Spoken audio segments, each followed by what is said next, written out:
How has your lifestyle changed from this?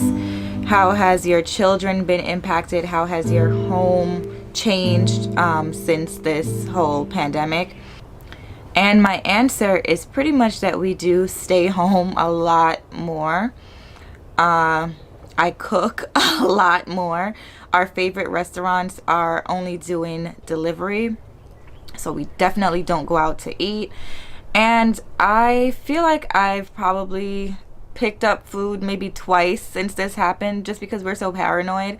So yeah, I cook a lot more. As you can see, we do have a grill, so I grill a lot more. It's warm here now, so I've been doing jerk chicken a lot. I've just been doing things on the grill. I've been trying a whole bunch of recipes.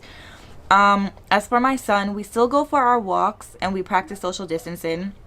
When we do go for our walks, we don't really see too many other people walking outside, so that's good. I let him play in the backyard a lot more, especially since it's warmer now, which I'm happy that it's happening during a time where it is warm and we can spend time in our backyard and going for walks, as opposed to it happening during winter time, which is a time where we do reserve for like more going out, like eating at restaurants or you know, just other indoor activities that's not at home. We've been gardening. We decided to plant our own limes and our own peppers and our own tomatoes and like herbs. Like I have dill and parsley and thyme and scallion. I feel like we've also been catching up a lot on series that we've neglected. As you all might know, I'm doing my master's, so I really don't have time to sit down and watch series that much with my 1-year-old, school, and working full-time. But I feel like now I'm forced to actually have a schedule and block off time just for certain things. So yeah, I've been spending more time with my partner, obviously, because he's been home, and we've just been catching up on series.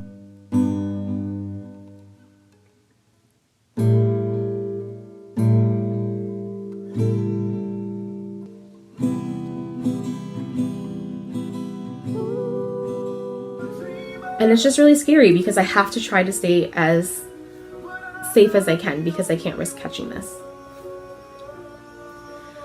The day before my aunt passed, our wedding was canceled. We were due to get married May 9th in Aruba.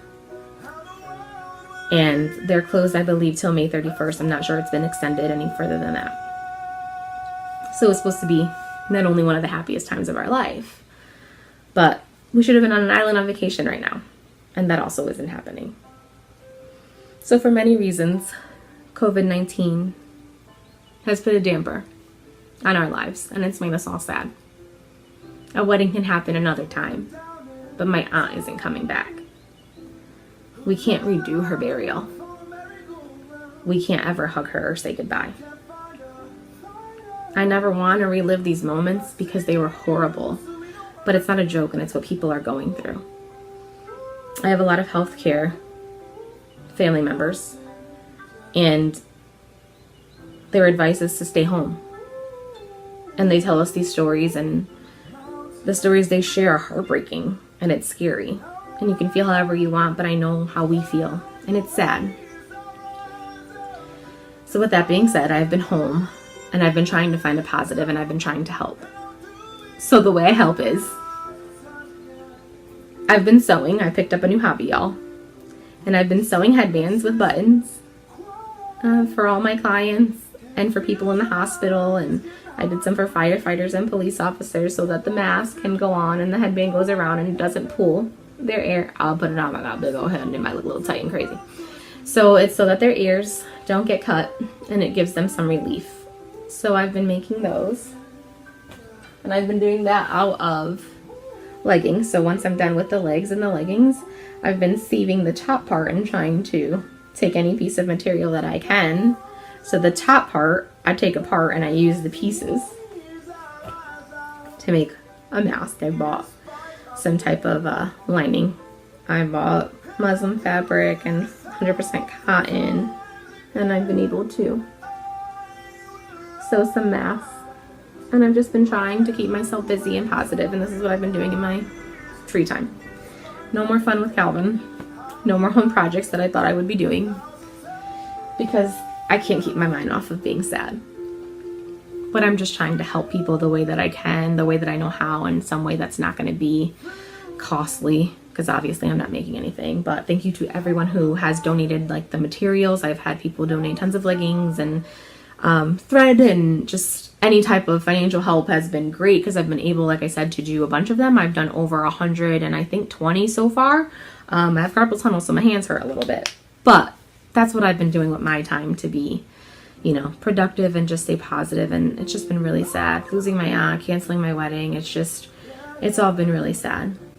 That being said, our governor wants to open May 20th, and we don't have any PPE. That's why I'm making those to help people. Without the correct PPE, I can't go back to work. If you Google the guidelines, they are very strict. Shields, visors, glasses, possibly N95s hasn't been said yet. Where are we going to get those as stylists? Keep social distance? How? I can't keep 6 feet without touching you. Take temperatures, ask if they've been around anyone with COVID-19. That eliminates all healthcare workers. I can't see you guys. If you are high risk, stay home. That's still me. I have to make the conscious decision to stay home to protect myself, so that I don't get sick and so that nothing happens to me as well. And it's scary because I don't want to lose any clients, and I don't want any of my clients to get upset. And I know there's some stylists that are ready to go back, and I respect you, and I respect that if you're okay with that. And if you're healthy enough to do that, do that. I understand. But for someone like me, I can't. And I also don't think it's safe, and I don't even want my healthy stylist friends to go back and get sick because they have children, or maybe husbands that are sick, elderly parents. It's just too dangerous. There's just so much that we have to do. Disposable keeps and towels to cover your face, no talking, no blow drying. The virus can get in your eyes. I mean, it's so intense. It's not even enjoyable. It's not even a treat anymore. It's just not what I signed up for. And again, I love what I do. I love the beauty industry. I love anyone I've met, anyone I've learned from, anyone who has impacted my life. Any girl I fixed an extension for in the bathroom. Girl, I had you. I got your back. I love what I do. And I want to get back to work. I want to beautify all of you. I do. I really do. But I want to do it when we are all safe. I've had clients lie about having the flu and sat in my chair, or a stomach bug, and I've caught it. I just want to make sure we're all going to be safe and healthy.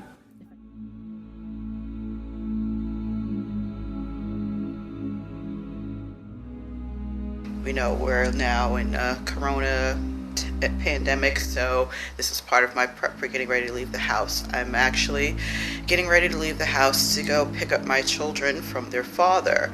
So what is life like as a parent living in a corona pandemic? It is terrible.